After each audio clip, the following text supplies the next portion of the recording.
ചുരുളിയൊക്കെ കിടക്കണം മണം വരെ.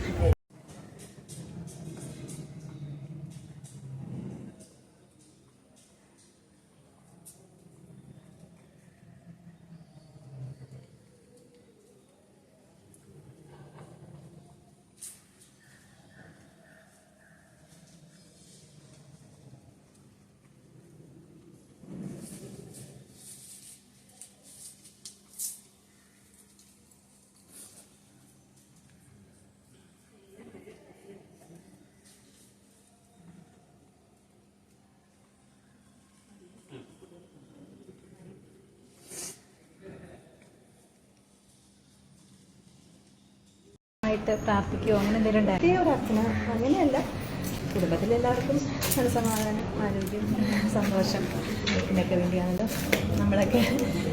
അപ്പോൾ ആ ഒരു പ്രാർത്ഥനയുള്ളത് എല്ലാ പ്രാവശ്യവും അങ്ങനെ തന്നെയാണ്. ജീവിക്കാത്തൊരു പാട്ട് പാടാമോ? ഒരു ചെറിയത് ഇതിൻ്റെ പുകയുടെ എഴുതുന്നത് ആഗ്രഹങ്ങളോ അങ്ങനെയല്ല. എല്ലാ വർഷവും പൊങ്കാല ഇടാൻ സാധിക്കണമെന്നൊരു പ്രാർത്ഥന എല്ലാ പ്രാവശ്യവും പൊങ്കാല ഇടുമ്പോൾ തന്നെ നമ്മൾ പ്രാർത്ഥിക്കാറുണ്ട്. അടുത്ത വർഷവും കരുണയ ദേവി എന്നൊരു പ്രാർത്ഥനയുണ്ട്. പിന്നെ നമ്മുടെ കുടുംബത്തിന് വേണ്ടി, പിന്നെ വേണ്ടി, ഭർത്താവിന് വേണ്ടി, നമുക്ക് എല്ലാവർക്കും വേണ്ടി തന്നെ ആരോഗ്യവും സന്തോഷമൊക്കെ ദേവി തരണം എന്നൊരു പ്രാർത്ഥന. മകള് കല്യാണം കഴിഞ്ഞിട്ടുള്ള ആദ്യ പൊങ്കാലയാണ്. അപ്പം അവരൊക്കെ വരുമോ? അല്ലാതെ അവരുടെ വീട്ടിലാണല്ലോ ആദ്യത്തെ പൊങ്കാല വേണ്ടത്. അപ്പം അതിൻ്റെ ഒരു സന്തോഷം അവരുടെ കുടുംബമായിട്ട് ഇടാൻ പറ്റി എന്നുള്ളൊരു സന്തോഷം ഇപ്രാവശ്യമുണ്ട്. എത്രാമത്തെ പൊങ്കാലയാണ്?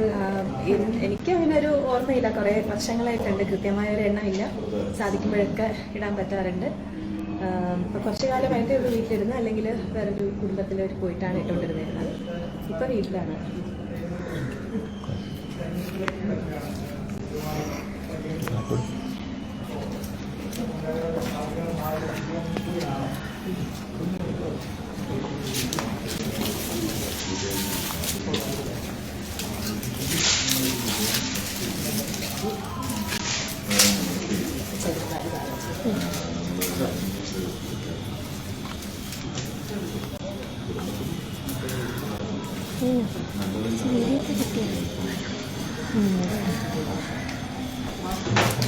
You are watching. You're watching me and you're watching me on metromatney.com. on metromatney.com. Metromatney.com.